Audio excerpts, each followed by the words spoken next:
All right, welcome to Planet Doug Behind the Scenes for Saturday, December 2nd. And I woke up really tired this morning. My brain isn't really working, so I'm not quite sure what is going to happen here, but let's see if I have any stories to tell about. I guess the overall story is getting from Port Dickson to Kuala Lumpur, because I don't think I've talked about anything that happened during all that time.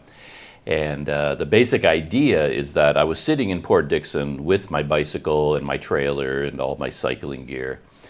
And then a friend of mine, Matthew, we were chatting online about my plans coming to KL. And he offered again just to come get me. He says, yeah, don't worry about it.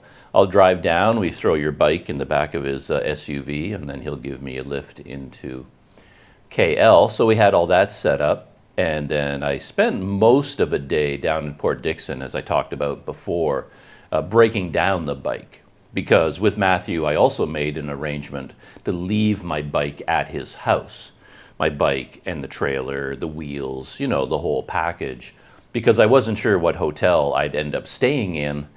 And you're never quite sure how accepting a hotel will be when you show up with a bicycle, especially if you're riding it. And even if a bike is in pieces, if you end up in a low budget hotel, they can have extremely tiny rooms and there's just no room. Plus, I'm going to have to go on a little bit of a trip shortly, which is going to involve leaving my bike behind as I go on this trip. So, yeah, it all made sense to take Matthew up on his offer, both for the ride and to leave the bike at his house. And since I knew I was going to be doing that, I wanted to make the bike as small as possible. Normally, if I'm just going from city to city and I'm throwing the bike on a bus or something, you just take the wheels off and then you throw the bike on top of the bus, or you leave the wheels on if it's going on top of a bus. But since I'm leaving it at someone's house and I don't know how much space there's going to be, I worked really hard on the bike to break it down into a really small package. So I removed the wheels, the pannier racks, the fenders, the pedals. I took off the rear derailleur because that sticks out a little bit. And then I wrapped it all up in plastic and then zip tied it to the frame of the bike. I removed the kickstand. That was a huge problem because the kickstand was one of the items I talked about before where the bolts had rusted into place. And when you're using a kickstand on a fully loaded touring bike, it puts a lot of pressure on the attachment point.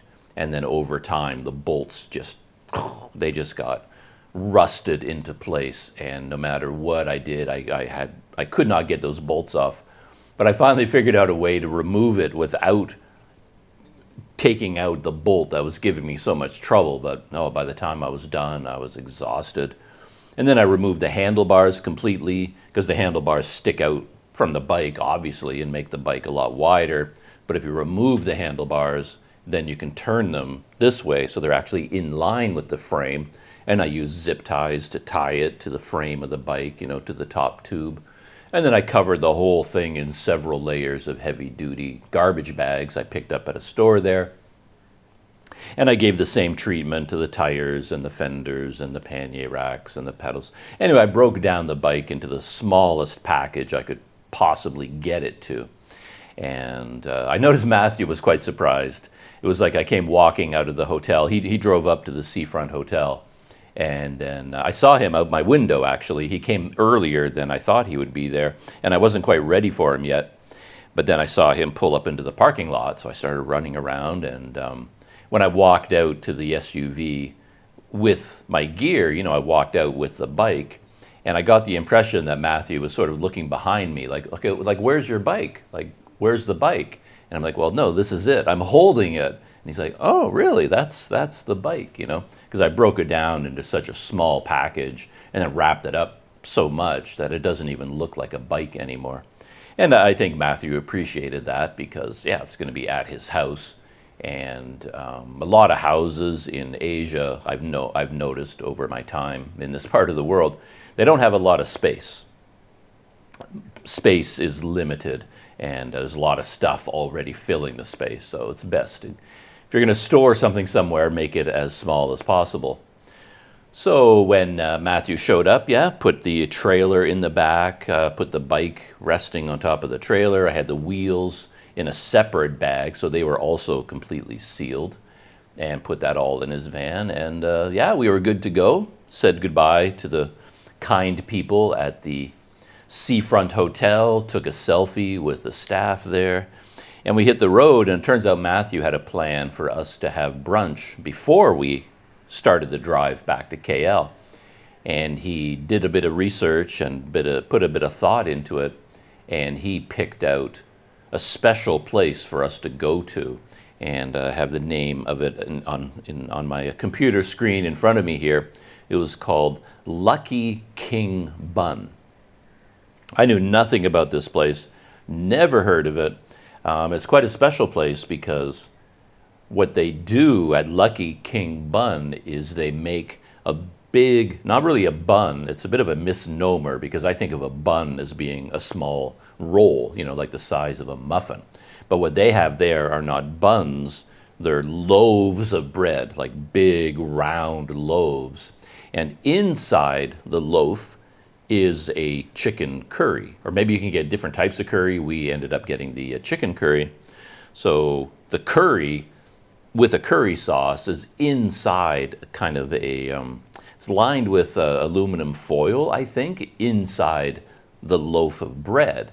And I don't know the whole preparation process, like at what point does the chicken curry get inside the loaf? I mean, is it all, when it is put into the oven to bake the bread and like bake the big loaf of bread, is the chicken curry already inside it? I think it is, but I don't know that for sure. I don't know the process. But anyway, when you order one of these things, you know, you're ordering from a big glass display case at the front, and then it has rows, like shelves, and there's rows of these big loaves of bread, and you order one of those. And at this place, I don't know if they do it the same way everywhere, but at this place, once you order it, I guess maybe it's heated up again, or maybe it's already hot enough. I'm not sure about that again. But then they take it out of the display. When it's hot enough, they take out a big pair of scissors, and then they cut through the top of the loaf in kind of a star pattern, like a starfish almost, and then you fold back all of the slices of bread to reveal the curry in a pot in the middle, and then that is served to the table. And I guess in theory, if there's a whole bunch of people sitting around, you tear off big hunks of the bread, and then you can dip into the curry and eat it that way. What I ended up doing, well, we just had plates, and then I would just tear off a big hunk of bread and then get a big ladle and ladle out, you know, the chicken curry, and then eat it off my plate that way. It was really good. It was so delicious. I'm still thinking about it now. This was 5 days ago now, and I wake up in the morning still thinking about that meal. It was so good. And I was really hungry. That helps a lot because I knew we were going to go have something to eat. So I made sure I didn't even have dinner the night before. I don't usually have dinner, and I didn't have breakfast. So I had a good appetite going.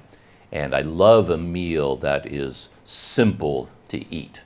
Like if everything goes into one pot, that's what I like. I can enjoy a meal with a dozen different dishes, but it's just a lot of work. You know, I always want, okay, there's 12 different dishes. I'll just give me a big pot and let's dump all 12 in, and then I can just eat it all out of the same pot. That I'm a very simple man that way. So, but yeah, the food was so good. And I guess the way these places work, like when we went in and sat down at this restaurant, again, I was thinking it was called the Lucky King Bun, and it might even be, I think it's a chain. You might find them around Malaysia. And when you go inside the restaurant, I was surprised at how nice the tables were. You know, there's a lot of space. It looked like quite a nice restaurant, a sit-down restaurant on the inside. But on the outside, the logo for the Lucky King Bun looked kind of like it was for children, like bright primary colors, and the mascot is like a giant yellow, I guess it's a chicken, a huge, like their logo and their mascot is this statue of a big goofy looking cartoon chicken. And the food we had was so good. I mean, we had the chicken curry, you know, the bun, but Matthew also ordered really nice vegetable. I mean, it was a green vegetable, which I think I've had a million times in my life, and I'm used to those vegetables being really kind of chewy. At the end of the meal, I often end up with a big hunk of it still in my mouth for like an hour or 2 hours afterwards because I can't chew through it, almost like a grass, you know? But this dish that we had there was like melt in your mouth. It was soft and delicate. It was and easy to eat and so tasty. I don't know what it was called. Andy ordered tofu, squares of tofu. Came out on a beautiful plate, beautiful presentation with spicing and things. Absolutely delicious. It was one of the best meals I've had in a very long time.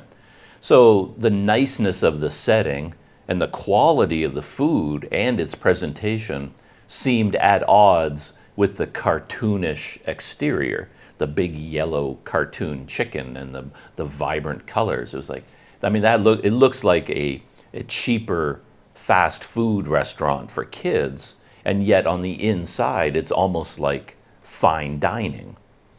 So I was like, what the heck is going on? I mentioned that to Matthew, and he says, oh, well, they're actually two separate places. So the Lucky King bun, that's that little stall on the outside with all the loaves of curry bread in the window with the giant yellow duck.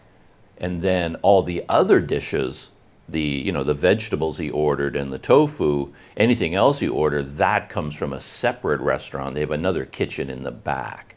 So it's like, okay, you go in and you sit down, and then you can order all your side dishes, or you can have your whole meal from this restaurant, and you can get the curry loaf at the same time. So that's why there were two contrasting styles. And but yeah, in the end, it was just a lovely meal, really tasty. Yeah. Love to have that again. And I was chatting with Matthew about it, of course, and I looked at some of the reviews on Google Maps for this one. It actually wasn't in Port Dickson, I don't think. It was located in the small town of, I guess it's called Lukut. Let me look that up. Yes, so it was actually in the much smaller town of Lukut, and that's where I went to see the Lukut Tin Mining Museum. So it's a very small, separate little town, just a little bit northeast of Port Dickson. So that's where it's located. And so I was looking at the reviews on Google Maps, and I'm thinking about how amazing this meal was. But again, I'm a little bit of a peasant when it comes to food, apparently. And I'm reading the reviews, and I was surprised that people were more critical than I expected. You know, they said it was good, but a lot of the reviews said it wasn't quite up to the standard they were expecting. And I think people said, well, it used to be, this good, and it's still good, but it's sort of down here now, not as good as before. So rather than, 5-star reviews across the board for this, curry bun, the curry loaf, it was more like 3-star, 3.5 up to 4, 3, it was more in that range. And I noticed in the reviews that people said, well, this is much better they said it's still better in Kampar. And Matthew said the same thing. He said the best curry loaf, the curry bun, if you want the absolute best, you have to go to this town called Kampar. And I just looked it up on Google Maps. I'd never heard of the place. I guess it's between KL and Ipoh. There's a place called Kampar. And if you want the best curry bun, you have to go to Kampar. And it struck me this morning how unusual that is for me. It's like Malaysians, you name any dish, like just grab any dish at all and mention this to them, this particular type of food, every single Malaysian will know what city in Malaysia serves the best version of that dish, and they'll know which restaurant serves the best one, right? So if I go up to any Malaysian in KL, if I go out on the streets and interview people and say, like, I want to have the best, curry bun, where should I go? I guarantee everybody I talk to will say, oh, Kampar, you have to go to Kampar. Everybody knows these things, and no matter what dish you mention, they'll know what city you have to go to and which restaurant you have to go to. That kind of illustrates the passion for food in Malaysia, because I'm pretty sure that wouldn't happen in Canada. I mean, there are no real Canadian dishes anyway. There's no Canadian cuisine because our food comes from every country around the world.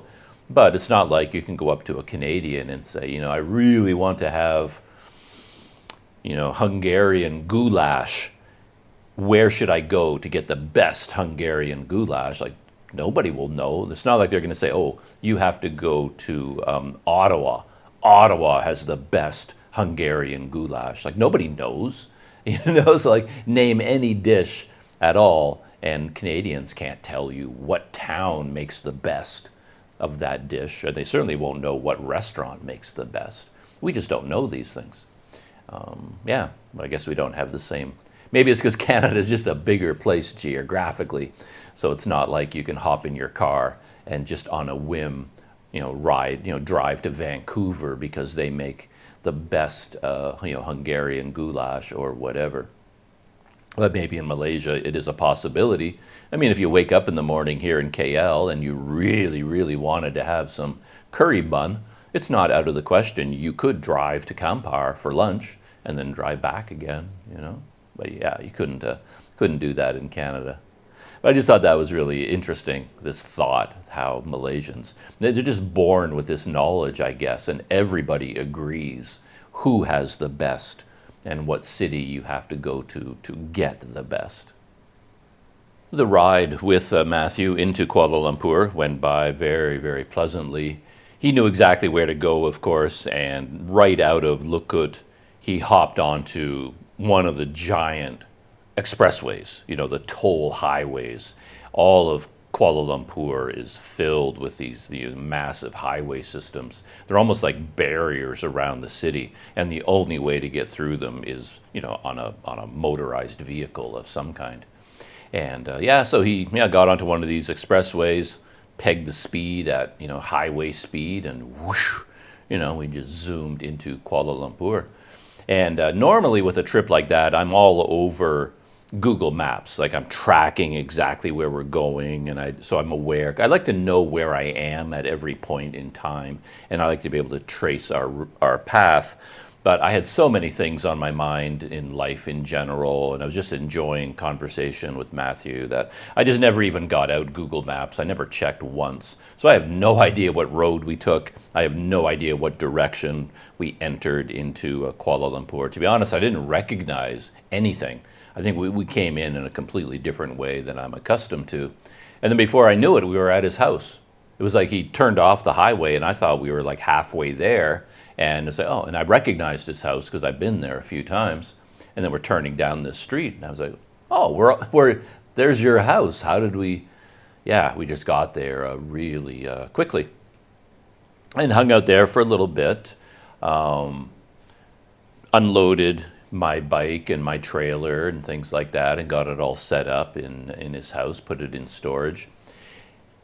Though I still had no idea where I was going to stay at night. That was kind of the whole issue surrounding my trip into Kuala Lumpur. KL lacks like low budget, like backpacker style guest houses.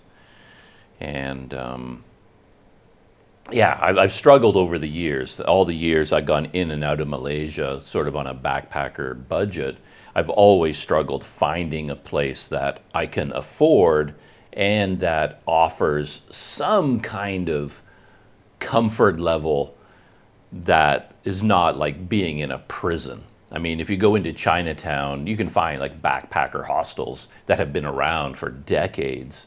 They're very old places that everybody knows about. They've been in business forever, and you can get a relatively low price for a place to stay.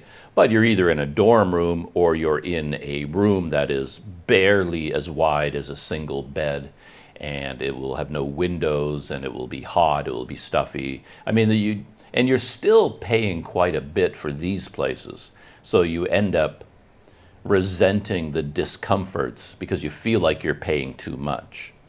Like personally, I don't mind discomforts. I love tiny rooms. I find them kind of comforting maybe. And I don't mind like a dirty, broken down kind of place. It's a little bit of an adventure. You feel like you're living life. But if it's old and broken down and dirty and noisy and has all these negative qualities, well, you want to be paying the equivalent price. But I do find in Malaysia, it doesn't work out that way. Accommodation tends to be expensive. And what I've concluded is that to be comfortable in Malaysia, you really have to raise your budget. You know, whatever you're accustomed to paying on a backpacker budget, whatever you were paying in the Philippines or Thailand or any of these surrounding Cambodia, any of these countries, you pretty much have to double that in order to live like a human being here in Kuala Lumpur. It's hard to get good value at a backpacker budget, I find, in Malaysia. However, I recently discovered one hotel that I've stayed at before, which is somewhat special because they have single rooms.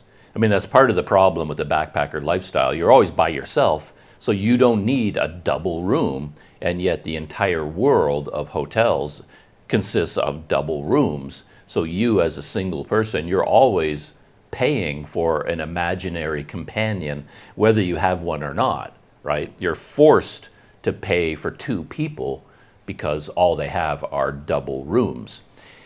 And there's this one hotel that I discovered that actually has single rooms.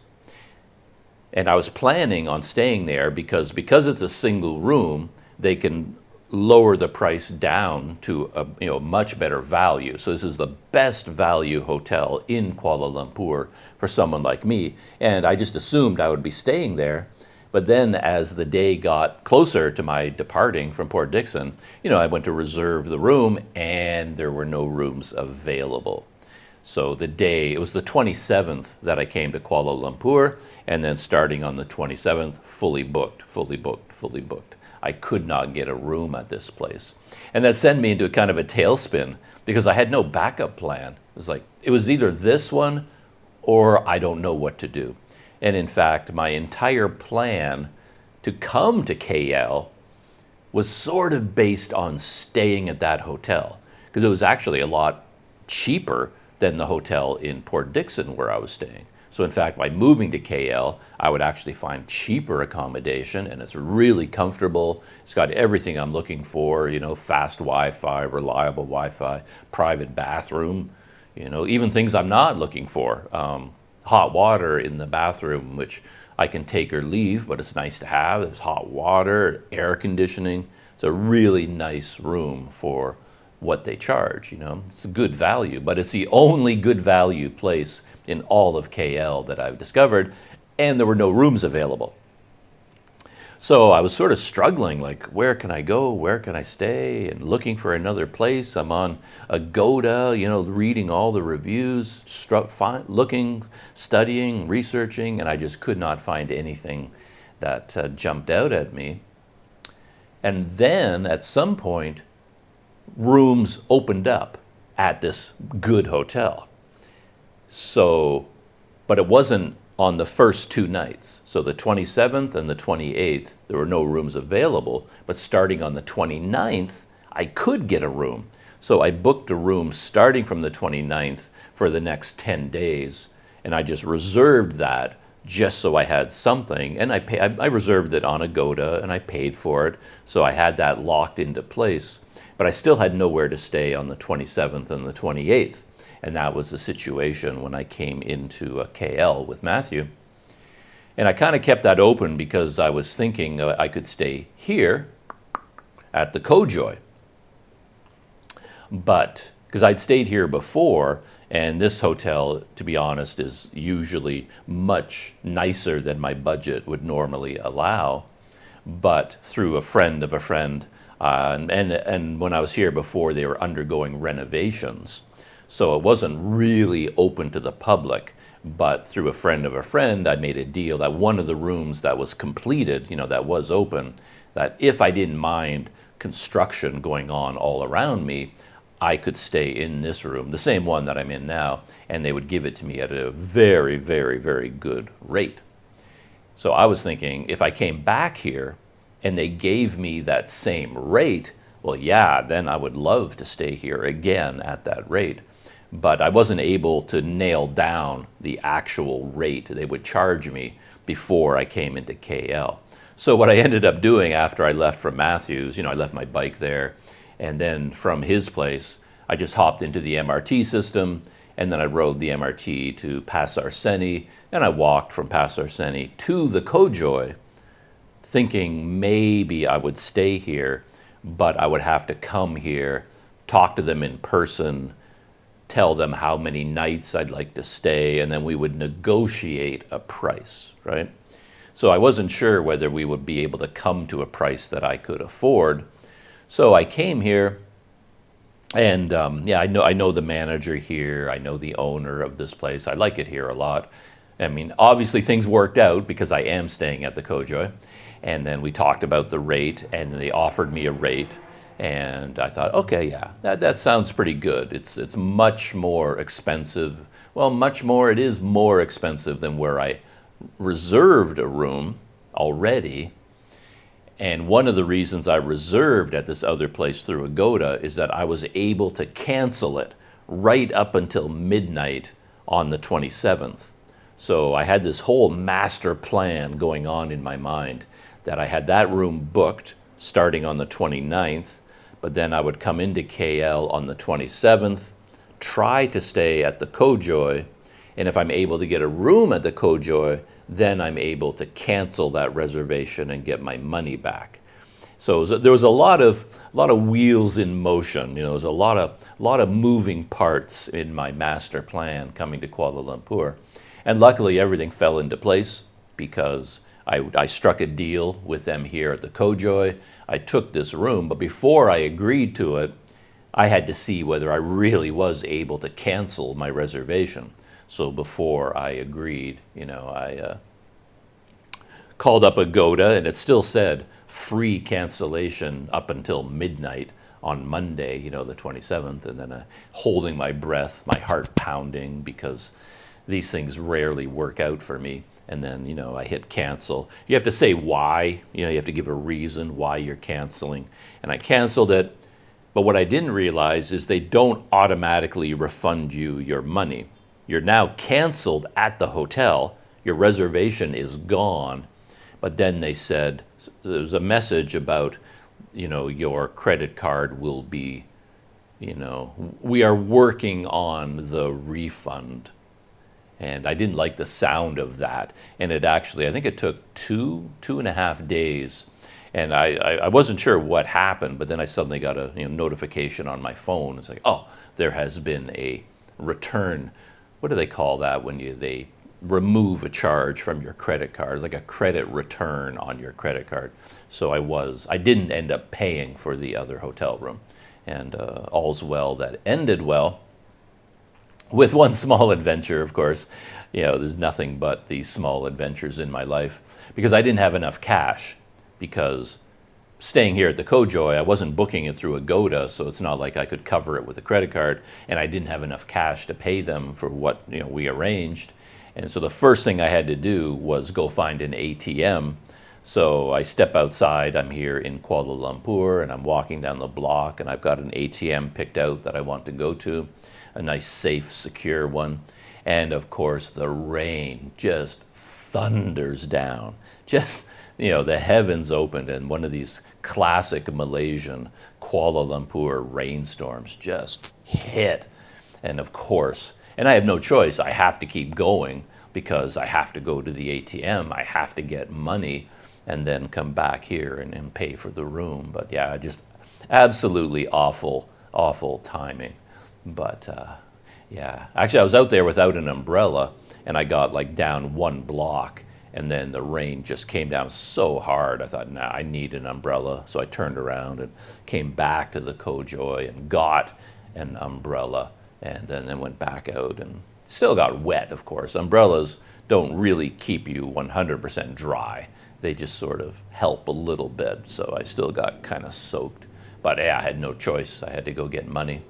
And then I settled into my room, and I've been happy here ever since. I've met up with a couple of people since I've been back. I met up with Daryl, of course. Actually, I met with, I think that was our first meal together. I met up with Daryl, and he picked out a place. He knows how much I love eggplant. And he picked out a place called Restaurant On Key Clay Pot Seafood Porridge. And I honestly didn't know what this was about. When he first told me about it, he mentioned clay pot and eggplant. So I thought it was like a big clay pot with, rice porridge with eggplant. And I thought, wow, that sounds amazing. But it turns out the rice porridge is one thing that comes in a clay pot, and then you order like eggplant side dish and steamed chicken. And that's what we had. We had the porridge with a century egg and fried eggplant. I hadn't had that. I think I had it one other time in my life, like an actual fried eggplant. And it was really good, like crispy, deep fried on the outside, like very thinly fried. And then when you bite into it, the inside of the eggplant was just like soft and moist and very, very rich. So you kind of got the best of both worlds. Normally the eggplant I get is at like economy rice places where they have a big, all the trays laid out and you help yourself. And the eggplant there is more like, it's not deep fried. It's like, I don't know how they prepare it, like in a wok or something like that. It's just cooked vegetables basically. But this was deep fried. So we had the chicken and the deep fried eggplant and the clay porridge.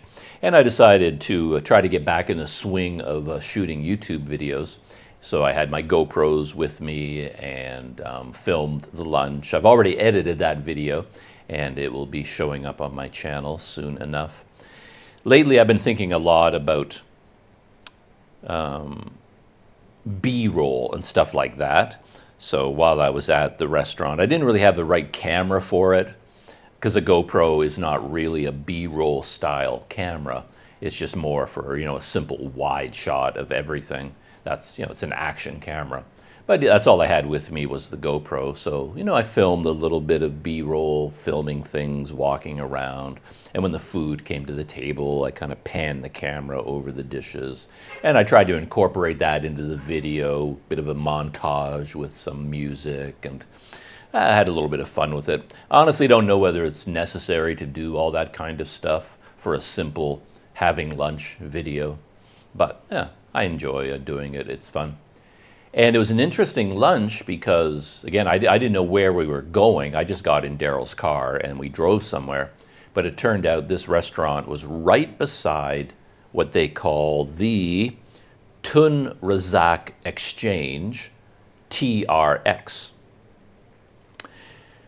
And I did not know this, but the day that we went, it was the 29th, it was the grand opening for the shopping mall, the big complex.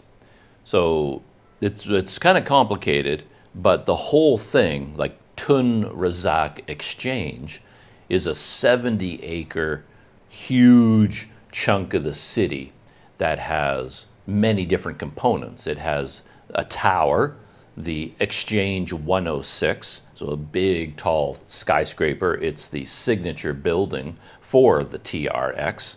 And then it has like 26 to 30 other buildings, like residential buildings, a luxury hotel, and a whole bunch of banks, like some of the world's major banks, like HSBC, purchased or leased entire buildings inside TRX. So though they have their own corporate headquarters for Malaysia, are now located. It's kind of it's billed as TRX is billed as sort of a financial district for Kuala Lumpur and for Malaysia. And on top of all of that, it has a massive shopping mall with about 400 stores, they were estimating when they were designing it and constructing it. They made space for 400 retailers, and they wanted a park, but there's no land there for a park, so they designed it so that the roof of this massive shopping complex, or maybe all the buildings, I'm not sure how extensive this park is on the roof of all these buildings. So it's a rooftop city park with a shopping mall underneath it, and then the giant skyscraper, and then 26 other buildings and hotels and residential areas. And yeah, so it's a huge thing, the TRX. And that happened to be the grand opening of the shopping mall itself. And because of that, there was a lot going on. There's a traffic jam on the road. There was a lot of police presence directing traffic and supplying security. And I guess a lot of VIPs were invited for the grand opening. So the VIPs had a security escort, police cars everywhere with the sirens going, motorcades with the sirens going. There was a lot going on. And that gave me the idea that I should go there just to look at the place and shoot a YouTube video about it. If I were a good YouTuber, I would have gone there on opening day and posted the video on opening day, because I noticed YouTube already is filled with vlogging videos. The more professional YouTubers, they all knew about this grand opening in advance, and they planned for it, and they went there to document the grand opening, and they posted their videos on the day of. Right, so they were quite organized. I didn't know it was happening until I was eating lunch across the street from it. But I'd still like to go back there, and I was planning on going there today. I still might go today, but I woke up feeling just really tired this morning. So I don't know if I have the energy for being excited about a shopping mall. We'll see. I might go there tomorrow instead. And I thought about going there during the week, like the very next day after the grand opening, but I thought maybe Saturday or Sunday would be better because there'd be more people there and you get more of the atmosphere. So I've done a little bit of reading about this whole development, and it's kind of interesting. It's so big that a dummy like me, I can't really understand it. Like in terms of the ownership structure, like what is there, like how you pay for it, and just the engineering and the design and the architecture and the construction and all the major players, like all the investors. I guess the whole thing has a price tag of like $9 billion. And as I said, it has the shopping mall, the tower, luxury hotels, bank buildings, residential districts, and it has a tunnel, 9.7 kilometer underground tunnel called the Smart Tunnel. And it turns out the tunnel is for traffic and for flood management. That's what it's designed to do. And yeah, it's a major, major complex. But one thing I've noticed in Malaysia, and I've mentioned this before, is I think in Malaysia they need help with branding. It often strikes me that they're not very good at branding, or at least not branding in English. So for example, this thing that I've been talking about is called the Tun Razak Exchange, and they always put in brackets behind it, TRX. So it's the Tun Razak Exchange, TRX, but the shopping mall is called the Exchange, TRX, right? So you've got, so the full name of the thing, if you wanted to talk about the shopping mall, it's like, oh, where are you going today, Doug? Oh, I am going to the Exchange TRX at the Tun Razak Exchange TRX. It's the same name. I was looking at the history, and I think originally the shopping mall, or that whole district, was going to be called the Lifestyle Quarter. And even that, I think, is a pretty terrible name, but it's better than calling it the Exchange TRX, because the Exchange TRX is inside the Exchange TRX. So it's the same name. And I was sitting there with Daryl trying to talk about this place, and neither one of us could come up with a simple way of just talking about it. Because if you say TRX, well, that's the whole thing. The tower and the banks and the luxury hotel, the entire 70-acre complex is the Exchange. It's the TRX, the Tun Razak Exchange. But for most normal people, they're talking about the shopping mall. But the shopping mall has the same name as the overall complex. It's just called the Exchange TRX. So I just found it really, really confusing. And I don't know why they gave it that name. It just kind of makes no sense to me at all. And it was kind of funny because the next morning I met up with Daryl again for breakfast, but we also met up with Bill, another friend of ours. He runs the International Big Shot YouTube channel.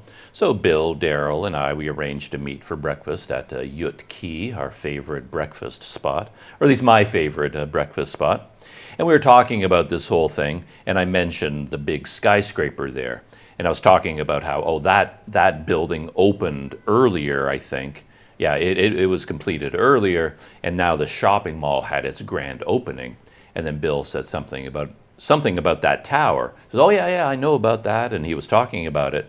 But it was clear to me he was talking about a different building. And I said to Bill, says, no, not that one, not the one you're talking about. This is the Exchange 106. And he says, well, yeah, 106. And he was talking about, and we went around in circles for a long time. And one of the reasons we were going around in circles is because he was talking about Merdeka 118. And that is another building, I think, that has an extreme branding problem, because there we were, two foreigners trying to talk about Merdeka 118, but neither of us knew what the real name was. We kept using different names for it, and we were so confused, like, what is it called again? It has this. I think I made a note about it, because right now I think it's called Merdeka 118, which I don't think is a very imaginative name, but it was called, KL 118, and I remember there was a time it was called PNB. I got used to calling it PNB and PNB 118 because, yeah, that's the name for a long time, but then it changed at some point to Merdeka 118, Menara Warisan Merdeka. It just has so many different names, and none of the names are catchy. They don't stick in your brain. So you've got this massive skyscraper, like I think it's the second tallest building in the world right now, and yet nobody can talk about it because nobody knows what it's called. And I don't know, why not call it something fun? Like everybody has heard of the Burj Khalifa. That's the name of the building, the Burj Khalifa, and everybody in the world knows that name. It just sort of stands out. The Empire State Building in New York, the Eiffel Tower, these buildings have classic names that people remember. But PNB 118, and now it's Merdeka 118. Call it, I don't know, I was trying to come up with like a goofy example, like call it the Cloud Piercer. Like give it something. Oh, Cloud Piercer. I'm going to go to the Cloud Piercer, the revolving restaurant at the top of the Cloud Piercer. Just some kind of a catchy name. It needs a branding makeover. And now that I think about it, even the Exchange, TRX, the Lifestyle Quarter might not have been a bad name because I could see it being shortened to the Quarter, right? So if you're talking to your friend, oh, you want to have lunch? Yeah, let's meet at the Quarter. I can see the Quarter evolving into the short form name of that huge new shopping mall, the Quarter. Full name, the Lifestyle Quarter, but everybody would just, I'm going to go to the Quarter. Oh, yeah. I want to go to this store. I got to buy some new Louis Vuitton, so I'm going to the Quarter. Yeah, sounds kind of classy, kind of catchy. but the Exchange TRX inside the Tun Razak Exchange TRX, I mean, your brain just starts to smoke and catch on fire as you try to remember what to call these places. But anyway, I'm going to go check it out at some point. May or may not, shoot a video about it. We'll see how that turns out. One interesting thing, meeting up with Bill, the international big shot, is we got to talk about some of his recent videos. And on his channel about 12 days ago, he posted a video that is very popular. It's called "Why is Kuala Lumpur So Popular?" And that's the thumbnail. The thumbnail text. Why is Kuala Lumpur so popular? The title of the video is "This is why I like Kuala Lumpur," and then in brackets, "It's not the food, I promise." In the video, he does say right out of the gate, he does love the food. Don't get mad at him. He does love the food. He's just saying he's going to talk about other reasons why KL is popular, aside from the food. And then, that video has got 40,000 views. And that's a lot of views for a small channel like his and a small channel like mine. So that video did really, really well. So that kind of inspired him, like, oh, maybe I'm onto something here with my YouTube channel. So he kind of extended that idea, and then his next video he did 10 tips for visiting Kuala Lumpur. Like, he sort of caught lightning in a bottle with his first video about KL. So he thought, hey, well, I'll make another one about KL and see what happens. So he put together his own list of 10 tips for people visiting KL. Unfortunately, that video did not catch fire the same way the first one did. But, I watched both videos, of course, and it was interesting for me to listen to his list of the 10 tips, sort of practical tips for an American coming to Malaysia, and landing in Kuala Lumpur. And it got me thinking about, what would my 10 tips be? Like, if I shot that video, could I come up with 10 tips? And I ended up having trouble sleeping that night because I couldn't stop thinking about it. And I even had I got a phone notepad beside me in the bed. The lights were off and I'm trying to go to sleep, but my brain kept coming up with new tips. And every time I came up with a new idea, I'd roll over in bed and turn on my phone. And you know how you're like blinded by the light, it's like, so bright. But then I would type out the new tip and then put my phone down and try to go back to sleep. And an hour later, I thought of another tip. Turn on my phone. I'm just like blinded again. I type it out. So stupid. But I may end up taking all my tips and organizing them and then making my own tips for visiting KL. Mine would be from a slightly different perspective than Bill's, I think. I would come at it more from a backpacker perspective, and more backpacker, sort of independent travel approach, I think. But who knows what I could come up with. But we shall see if I ever do my... Unfortunately, I don't think I could limit it to 10. I would have more ideas than that. So maybe it'll be like the top 20 tips. We'll see. We'll see what happens.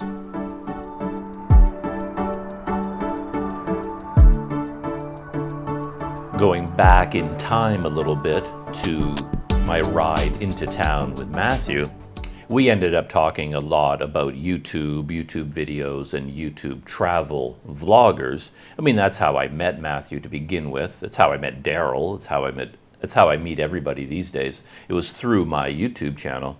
And Matthew has made kind of a study of YouTube travel vloggers.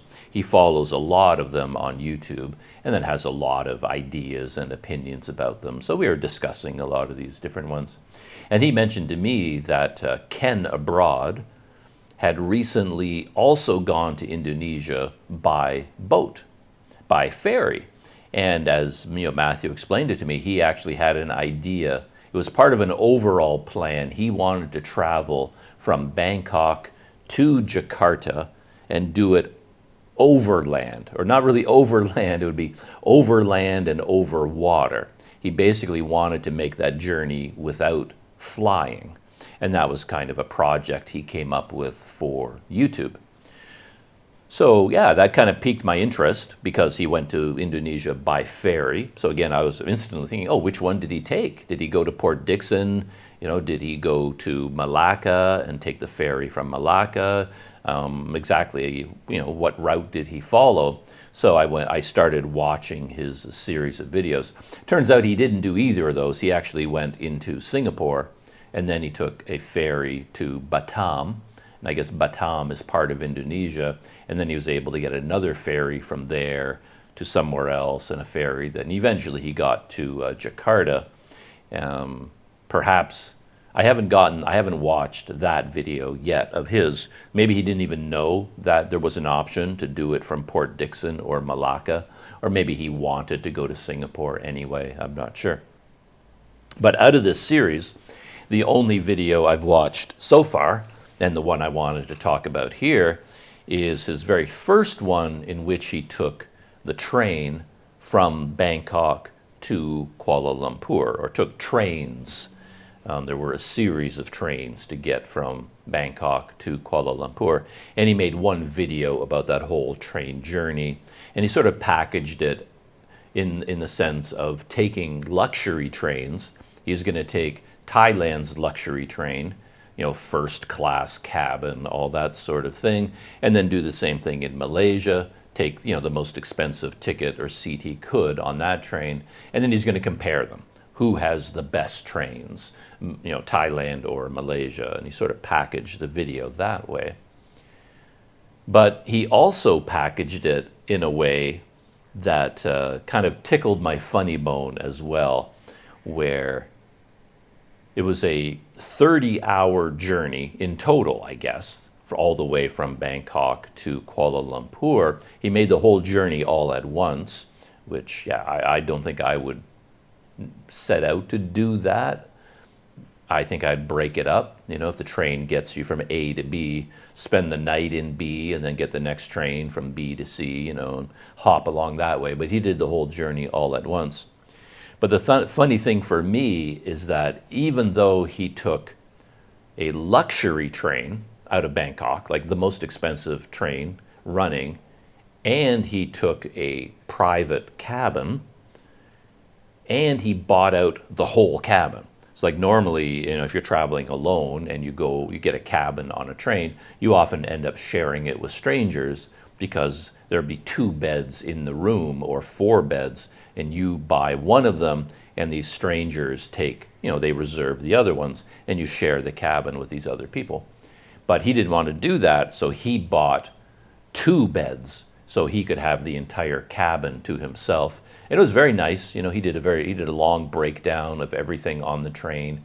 Inside his cabin, there's a big computer screen on the wall, touch, and he could order things and do things, and had all the luxuries, all the outlets, nice bed, and somewhere on the train there was a shower. He could go take a shower, and he just spent the night on the train, slept there in his private cabin. So that's what he did, but in his video, he couched it as if it was something very difficult and challenging to do. It was exhausting and difficult, and he talked about how he really wanted to do this because it would take him outside of his comfort zone and be a challenge for him. And I typed out a quote from him, and this is at the very end of the video. He says this, he says, "And it was a really good feeling that I decided to leave my comfort zone and go on a super long 30 hours trip. And it really proved to me that sometimes it's good to try new things, to challenge yourself, leave your comfort zone. And I'm actually looking really forward to do this more often on the journey to reach Jakarta. And I can really recommend to anyone, try challenging yourself sometimes." So, of course, I was listening to him, and I was doing my head tilting thing. I was like, really? Like, how is this challenging yourself or getting out of your comfort zone? because, as I said, he was basically traveling by luxury train in a private cabin, and somehow for him this was a, some kind of a challenge to do this. And the only reason I bring this up is because I thought that once again I was a voice in the wilderness, because I saw this in his video and I'm scratching my head. It's like, how, like, you want to leave your comfort zone and have a challenging travel experience. I don't equate that with a private first class cabin on a luxury train. They don't go together. So I was thinking, well, if you were going to hitchhike all the way from Bangkok to Kuala Lumpur, all right, that's a challenge. Are you going to take, I don't know, pick anything, ride a bicycle, okay, that's a challenge. Ride a motorcycle, that's a challenge. Or take, third class, the cheapest possible hard bench seat and sit in that for 30 hours all the way to Kuala Lumpur. Yeah, those are physical challenges, right? So again, I'm having all these things, and I'm starting to look through the comments on the video. I'm looking for other people saying the same thing, like anybody, but everybody was basically echoing what he was saying. He says, oh, someday I want to challenge myself by taking the train to Bangkok. And I'm reading, all these comments admiring Ken Abroad for what he's doing and getting out of his comfort zone and challenging himself. And I started to think I must be out of my mind, because I keep watching YouTube videos and seeing them from a certain perspective, and nobody else ever seems to share my point of view. So I think I must be nuts or something. It's like, why is it, am I like a unique voice on the planet? Like, why does no one ever see the things that I see? Anyway, I was talking to Daryl about this, and then while I was talking with him, I actually started to scan all of the comments. I think there were like 450 comments at that time. And then I was just sort of sitting around chatting with Daryl, and I just had the phone open and I'm scanning the comments. And to my relief, when I went through all 450 comments, there were a number of them saying basically what I was saying, kind of questioning. It's like, really? This is, you're challenging yourself by taking a private first class cabin? That's not really a challenge, and you're getting out of your comfort zone. Like, if this is out of your comfort zone, what is your regular, like a private Learjet with servants? I mean, is that your normal zone? That coming down to a first class private cabin, that's leaving your comfort zone? Like, what are you talking about? So there were like 30 or 40 comments like that, echoing, similar thoughts that I had. So I kind of went, whew. So I'm not as insane as I thought I was. I'm not the only one who kind of reacted to this in the same way. So yeah, that was kind of interesting. But yeah, and I started to think about it too, because I'm not that well versed in Ken Abroad's videos. I've watched a few of them. There were times he went to some parts of Thailand where I also went, so I watched his videos from there just to see his perspective on the same places I visited. And if I remember right, he was doing some quite challenging things. He was doing the same thing I did in Thailand. He rented a local scooter, and he, by himself, he was riding around the mountains of northern Thailand. He even stayed in the same cabin that I stayed in one time, and I remember remarking on how rustic this place was. It felt like it was out in the middle of nowhere, and it was just basically a set of walls and a wooden floor and a really thin mattress. Like, it was basically like you were sleeping on rock. And there was a very few luxuries there of any kind. And I'm thinking, well, okay, Ken Abroad, he's been traveling for years. He's been to so many different countries, and he's done things like, traveling in big thunderstorms on the roads of Thailand, staying in very rustic settings. So if he's had all those experiences, how can traveling in a luxury cabin be getting out of his comfort zone, right? It just made no sense to me at all, because he has done fairly tough, rugged things while he's traveling. So anyhow, the whole thing didn't make a whole lot of sense to me. But I guess as I thought about it more, probably what he's talking about is that on all of his trips, he's just flying. So every time he goes to a new country, it's just like go to the airport, fly to a new airport, take the local transportation to downtown, and when you leave that country, back to the airport, fly to a new airport. So there's a certain rhythm in that kind of journey. You know what to expect. You're crossing an international border, but everything is organized for you. You're landing at the airport. You just follow the signs to immigration, and then you get stamped into the country. You get your suitcase, take the bus or the Grab into town. So that's what he's been doing for a long time. And this might have been maybe his first time doing an overland border crossing. And maybe it's the first time he's crossed a border by train. And that would introduce a lot of uncertainties. Like, he knows how airports work, but what happens when you cross a border overland and on a train? Because I remember I took a similar train. I don't know if I took the same train he did. I didn't have a private, luxury cabin. I had nothing like that, but I did have a bunk, right? It was just a regular train car with a bunch of seats.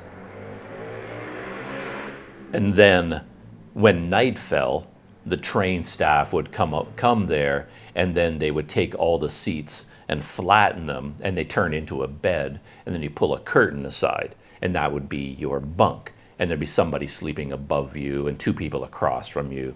And the whole train car from end to end, all the seats had been converted to beds with a curtain. And that's the train that I took. And then I remember when I was setting this up, even for me, I mean, it was I wouldn't call it getting out of my comfort zone. I wouldn't have phrased it like that, but it was a new thing to do, and I had to do a lot of figuring things out, the logistics. Right up until we got to the border, I had no idea what was going to happen because I did all this research online, and everybody disagreed with everybody else. I couldn't tell what would happen. Like, does the train stop in Thailand? And then you have to get off the train and then go through the station, and now you're in Malaysia, and then what happens? Like, or does the train cross the border physically from Thailand into Malaysia? And where is immigration, and how do you go through customs, and like all the logistical details? And I had to get it on a new train in Malaysia. Like, how would that work? Like, would I have to leave this border immigration and travel 3 kilometers to get to the Malaysian train station? I had no idea how any of this, in terms of the logistics, would work out. So, similar to Ken, maybe that's what he was talking about. Like, he'd never done anything like that before. So, maybe that's how he was coming at it. And I did remember something from his video, which I thought was kind of amusing, because when I crossed that same border crossing by train, turned out it was a lot easier than I thought. Like, once I did it one time, it's like, this is so simple. Like, why was I so worried about it? It just, the train actually crossed into Malaysia physically. The train crossed the border, and then basically you just get off the train, and immigration is right there. And you just go through immigration, and now you walk down a hallway, and you're back on another train platform, and right on that train platform you get the train into Malaysia. I mean, everything was perfectly organized, and it was so obvious once I was there, but I couldn't figure any of this out in advance. I only realized this when the train actually got there, and then it was like, oh, this is how it works. Oh, now I understand. But one of the key things was that for whatever reason at this train station border crossing, you can't get money. There are no money changers, so you can't get Malaysian ringgit, and there are no ATMs, no banks of any kind. Like, you land at an airport, there's always an ATM, so you can just get money. But when I went across, I was lucky because I had Malaysian ringgit. I had a whole bunch of ringgit from my previous trip. I saved it, knowing I would need it, for the border crossing. It's just convenient. So I was okay, but all the foreigners around me, They were running around because they had to buy a ticket for the Malaysian train, but none of them had Malaysian ringgit. And they couldn't get any. No ATM, no money changers, no banks. So they would go up to the ticket window to buy the train ticket in Malaysia, and the guy would say, oh, that'll be 35 ringgit, whatever the ticket price was. And then the foreigner was like, do you take Thai baht? And he's like, no, we don't take baht. You have to have ringgit. And everybody was stuck because nobody could get Malaysian ringgit. And I remember that being so weird about this train station border crossing. How is it that there are no money changers and no ATMs? It struck me as really weird. And I remembered that. And then Ken ran into the exact same thing. I guess he bought his ticket for the train in advance, or he used a credit card, I'm not sure. But then he was on the Malaysian train, and at one point he went up to the restaurant to get some food. There's a dining car, and he went up to the counter and said, oh, I'd like to get this and a cup of coffee and a bottle of water. But then he couldn't pay for it because he didn't have any Malaysian ringgit, and he tried to pay with some kind of a card, but they says, no, we only accept cash. But he was stuck. He had to go all the way on this train in Malaysia, and he couldn't buy anything to eat because at the border crossing, he was unable to get any Malaysian currency. So yeah, that was kind of weird. So I enjoyed watching his video. I could relate to a lot of the things that he went through. So now I'll probably watch some more of his videos. I'm just curious what happened after that. I think he shot a bunch of videos in Malaysia, but then he continued his journey to Singapore and then the ferry crossing. And yeah, I'll probably watch it. I don't think I'll watch his videos from Malaysia, but then once he starts traveling again and taking the ferry, then yeah, I think I'll dive into those and see how that turned out for him. I just checked my camera, and I think I was out of focus for that entire story. And the reason for that is when I was meeting up with Daryl, and we were talking about cameras and shooting YouTube videos, he did mention that with my behind-the-scenes videos, the camera would be moving in and out of focus if I put my hands in front of me. Of course, the camera will focus on my hands, and then when I move my hands, it goes back to my face. Or if I get my cup of coffee, sometimes the camera will switch focus to the coffee cup, and then when I put the coffee down, it goes back to me. Daryl called it focus hunting because cameras that have poor autofocus, they suffer from what they call focus hunting, and that usually happens when the camera has contrast detect autofocus. And my old Panasonic G85 that I struggled with so much, it was very poor from that point of view, and it did a lot of focus hunting. So even when it was like focused on my face, you would see the background pulsing all the time, just like going in and out of focus all the time. And that is true focus hunting, and it's a problem. But I think what Daryl was noticing, I wouldn't call that focus hunting, because to my surprise, this Olympus that I have, it's the OMD EM5 Mark II, it also has contrast detect autofocus. And I thought it would suffer from focus hunting, but it doesn't really. It works, the focusing, even though it's contrast detect autofocus, it works surprisingly well. So what Daryl was noticing is what it's supposed to do. Like it should be focused on my face right now because I changed it to autofocus again. But then if I lift my hand up and it focuses on my hand, well, that's good. I mean, that's normal behavior. It's not really focus hunting per se. But anyway, Daryl did point this out, and I guess it's a bit annoying if you're watching one of my behind-the-scenes videos and the camera is constantly focusing on my hands or my coffee cup and focusing on different things. That's not great. So this morning I decided just to put it in manual focus. And for the first section, I think it worked out okay. I basically just set the focus to right here and then left it there. But then what I think happened is the battery died, and then when I went up to the camera to change the battery, I must have turned the focus ring, and I moved it out of focus, and I never noticed. So that whole section was blurry and out of focus. So now I put it back into continuous autofocus. So the focusing should work better, but if I pick something up like this computer, it will probably focus on the computer, and now it'll focus back on my face. But the Olympus does a surprisingly good job at that. But anyway, I'm back in continuous autofocus. One more YouTube story. In the previous video, I was talking about the videos from Bald and Bankrupt in Bangladesh. I had a lot to say about his videos. I think my whole story about his Bangladesh video, no, I think it was all in one video.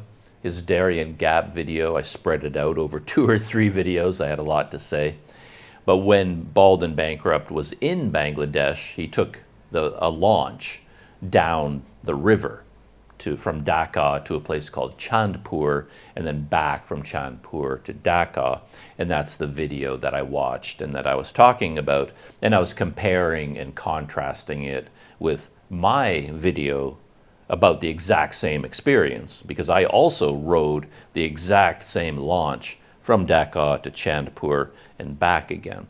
And I shot 3 videos, or I posted 3 videos about that experience. So I had like almost an hour worth of video, but I divided it up into 3 sections. 1 video about the boat ride to Chandpur, 1 video about Chandpur, and a 3rd video about the boat ride back to Dhaka. And Bald and Bankrupt, he posted 1 video about the whole trip. Anyway, I was talking about his video at length and comparing it to mine. But on that trip, he was there with another backpacker, or another YouTube travel vlogger, someone I'm not that very familiar with. I guess I call him a backpacker because his YouTuber name is Backpacker Ben. So, Backpacker Ben, I guess he's sort of been collaborating with Bald and Bankrupt a lot. I haven't watched his videos, but just scanning his YouTube channel, it looks like he and Bald are traveling together a lot and shooting videos together. And they decided to team up for this Bangladesh experience as well. So I went back and I watched Backpacker Ben's video from the launch, Dhaka to Chandpur, and then back to Dhaka. I was very curious to see what his perspective on the experience was. And I was pleasantly surprised. There was a lot in Bald and Bankrupt's video for me to talk about, because there were a lot of things that I didn't really like about his video, or I wasn't sure about. And then I thought, well, Backpacker Ben seems to be a similar sort of person with a similar personality and style when it comes to travel experiences and shooting video. So I was expecting something very similar, because, you know, when Bald and Bankrupt went through the Darien Gap, I had a lot of problems with his video about that experience, and he was traveling with another YouTuber at that time called Timmy Carter, and they both shot separate videos. And Timmy Carter's video I also had problems with in exactly the same way that I had problems with Bald's video. So when it came to Backpacker Ben, I was expecting the same thing. I thought his video would be just like Bald's, and I would have a lot of things to talk about. But it turns out he's completely different. It's kind of funny though, because I like the video much, much more. I enjoyed it a lot more, but I don't have a whole lot to talk about because I don't have things to really, you know, dive into, because I just enjoyed his video quite a bit more. Though, you know, a couple of things, of course, when they got onto the launch in Dhaka and Backpacker Ben showed his cabin on the boat. You know, he paid for a private cabin on the launch. He, you know, showed what it looked like. And then he went to Bald's cabin, showed what it looked like, and it showed a little bit of what the boat was like. But then the video jumped all the way to arriving in Chandpur. Then I guess my video approach was completely different, because for me, what I was mainly interested in was the launch, you know, the boat itself and the river. So I was out on deck for the entire 4-hour journey, filming constantly. I filmed the entire ride, all the river boats, the shore, the river, everything I could see from the boat. I just filmed the entire time because that was the experience I was mainly interested in.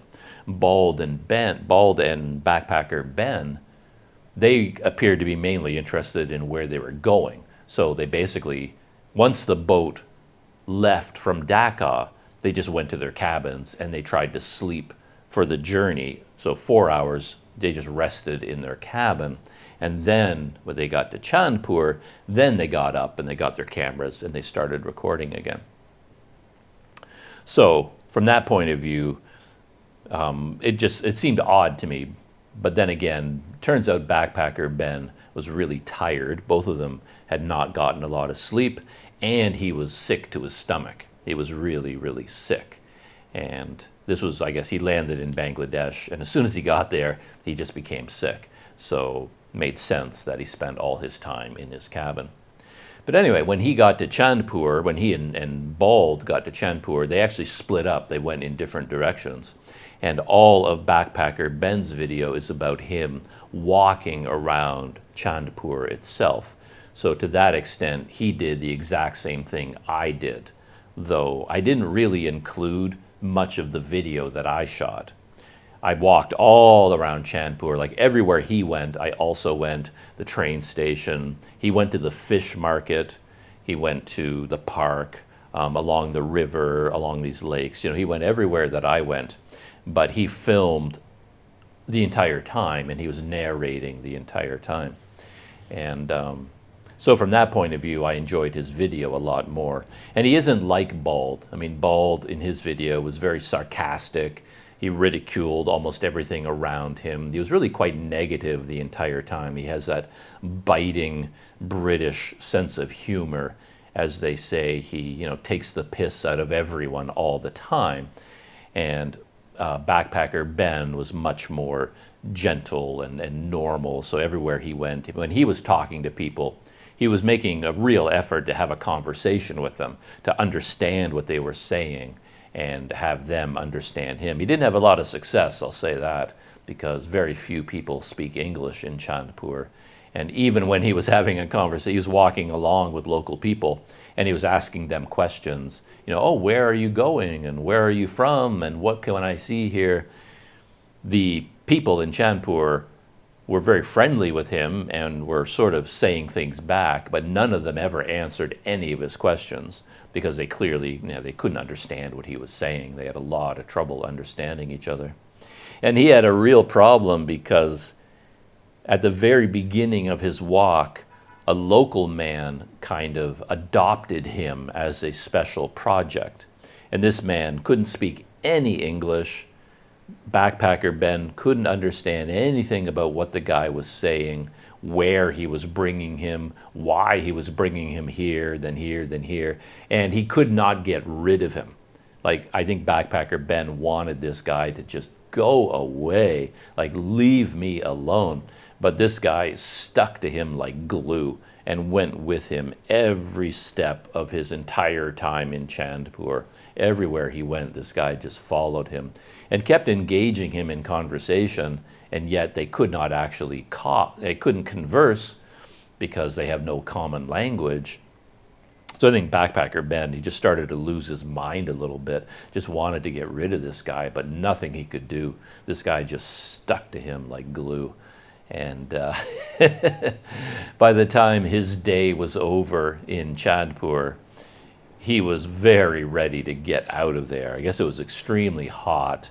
And when he went into the fish market, chaotic, noisy environment, gathering crowds of people all the time, people following him, constantly talking to him. And yeah, he found it to be quite a trying experience, an exhausting one. And by the time he met up with Bald and Bankrupt, the two of them they were more than ready to get back on the launch and get out of there. And then Backpacker Ben's video jumped ahead because the next day he and Bald and Bankrupt, they had a big adventure where they rode on a local train out of Dhaka. This was something Bald wanted to do, and his idea was to get on the roof of a train. He knew that would be exciting for YouTube, so he wanted to have one of the classic rooftop train experiences in Bangladesh. Because you see photographs all the time, you see video online all the time of these trains in Bangladesh going by with hundreds of people on the roof of the train, and he wanted to have that experience. So he and Backpacker Ben went in search of a train that they could ride. And Bald and Bankrupt, he made a separate video about that, but Backpacker Ben included that experience all in the same video. So the video that I watched was about his journey by launch to Chandpur and about riding, the train. And yeah, that was quite interesting to see. And Backpacker Ben showed a lot more detail, a lot more information about everywhere they went and all of their experiences and trying to buy a ticket for the train. And it turns out that Bald and Bankrupt, he did climb on top of the train, but the way things worked out, whether he decided not to do it because it looked too dangerous or there just wasn't enough time, but Backpacker Ben ended up inside the train with the massive crowds of people, and that was quite an experience, to see life on the local train. So yeah, I enjoyed his video from beginning to end. Yeah, I enjoyed it quite a bit, and as I said, he showed a lot more of what was happening than Bald and Bankrupt did, and he does not have that biting, sarcastic tone that Bald and Bankrupt has. He just has a normal guy sort of tone when he's talking with local people and his experiences. So yeah, I liked it a lot. I don't know what Backpacker Ben's other videos are like. Like I said, this is the only one from him that I've seen. But yeah, I enjoyed it. I haven't given the name of the video. It's called Extreme Adventures in Asia's Most Chaotic Country. Extreme Adventures in Asia's Most Chaotic Country. So, those are the YouTube stories that I have on my mind right now.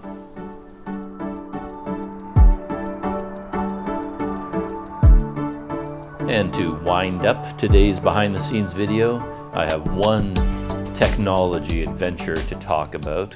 Kind of a short and interesting experience for me, and it involves my Olympus OMD EM5 Mark II camera. And something I realized when I was down in Port Dickson is that the firmware on this camera was still on the original version. So like when it comes out of the factory, cameras are often, they ship with version 1 of the firmware. And then when you buy the camera, you get it, you update it, you update the firmware to get the newer versions. And as the years go by, new versions of the firmware are released where, Olympus fixes and improves things in the camera. But I realized that my camera was still on version 1, or maybe version 1.1. I think it was on version 1. And there have been 9 separate full upgrades since then, and that brought them from version 1 to version 4.1 of the firmware. So when I was in Port Dickson, I wanted to update, the firmware. Why not? I was reading through the list, and they added so many features and fixed so many problems and improved so many things. It felt like I was going to get a brand new camera just by upgrading the firmware. So I sat down to figure out how to do it. And for most cameras, it's very simple. All you do is download the new firmware to an SD card on any device that you have, and then you put the SD card into your camera, turn it on, and it just updates the firmware. I've done that a million times, it feels like, in my life. But Olympus, of course, has to be more complicated. It's like one of the most complicated camera systems around in terms of its buttons and controls and menu systems. And to update the firmware is a much more complicated process, and you have to connect the camera to a computer with a cable. And to make it even more complicated, Olympus cameras don't use standard USB ports. They don't use USB-C C or even USB micro. They use a proprietary Olympus connector. And you have to have an official Olympus cable, the cable that came with the camera. And of course, I didn't have that cable. So right out of the gate, I was stuck. However, I knew I had another Olympus camera in storage here in Kuala Lumpur. I have one of the Olympus travel cameras. They're Olympus Tough line of cameras. And I remembered for that camera, I had the original Olympus cable. And it's meant for the Tough camera, but I saw no reason why it wouldn't work with the Olympus. So when I got back here to Kuala Lumpur, I tracked down that Tough camera where I had it in storage, and I got out the cable and I brought it back here and I plugged the Olympus into my laptop and I went through the firmware updating process. And I was really nervous about it because I did see a lot of comments online, a lot of stories, people talking about how complicated it is to do and how it's really hard to understand the procedure and the steps that Olympus lays out. And I even watched a bunch of tutorial videos about how to do it. And even those were confusing to me. And people were saying that if you make a mistake, you will brick your camera. Like if you start the firmware updating process and for some reason you do something wrong, and the job is canceled midway, your camera won't turn on anymore. You basically bricked your camera and you will have to take it into Olympus for an expensive repair procedure. You won't be able to turn on your camera without sending it into Olympus and having them do it. So I was nervous. To be honest, I was hesitating even doing it. I was reading all the improvements and the fixes, and it's like, I can probably live without all that stuff. Maybe it's best just to leave well enough alone. If it ain't broke, don't fix it. You can just cause more problems for yourself. But I did all this research. I wrote out all the steps. I committed everything to memory. I made sure all the batteries are fully charged. That's a key. Your camera battery has to be fully charged. Your Wi-Fi connection has to be solid. Your laptop has to be fully charged. Plug everything in. Make sure I did everything exactly how they say. And then I just really, I took a deep breath, calmed down, said, okay, just take your time. Don't rush. And just follow the procedure step by step and think about every step before you click on anything. And to my delight, it worked. It took a long time, a lot longer than I expected, the whole updating process. I think that's where people get in trouble because you start the update and then your camera is sitting there with a black screen, like nothing is happening. And then you're waiting and waiting and waiting and waiting. And it's like, what? You feel like you're stuck, that nothing is happening. So people will get impatient and then they want to do it again, like start over. So then they unplug their camera and that's when they brick it. And I read this online that it takes a long time. Just wait.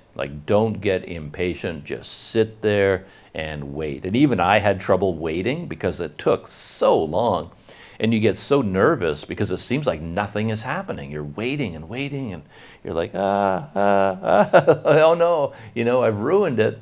But then I just forced myself to just wait. And eventually the camera came back on, went through the next series, turned off again, went through the next series, and then I just followed the instructions step by step. And eventually I was able to upgrade it all the way from version 1, 9 firmware upgrades all the way till version 4.1, which is the most recent one. And the camera seems to have improved dramatically. I could be imagining things, but I don't think so. The stabilization seems better. The screen looks better. It's snappier. Everything just moves faster, turning on the camera, turning it off, going through the menu. Everything is just snappier and faster. And apparently they also added a flat picture profile, because this camera didn't have that before. So if you wanted to shoot in like D-Cine-like or cinema mode or a flat picture profile and then color grade your video later, I could never do that because this camera doesn't have that. But one of the upgrades added a flat picture profile.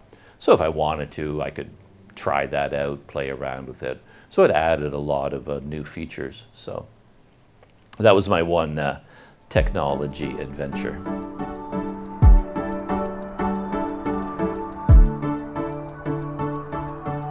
All right, that is it. Winding down for this morning. As I said, I was thinking about going to the Exchange TRX at the Tun Razak Exchange TRX. I was thinking about going there and shooting a video about the place today, but like I said, maybe I don't look it, maybe I don't sound like it, but right now I'm just exhausted for some reason. I just didn't get any rest last night, and I don't think I could enjoy a shopping mall experience, so I might delay that until tomorrow, but we'll see.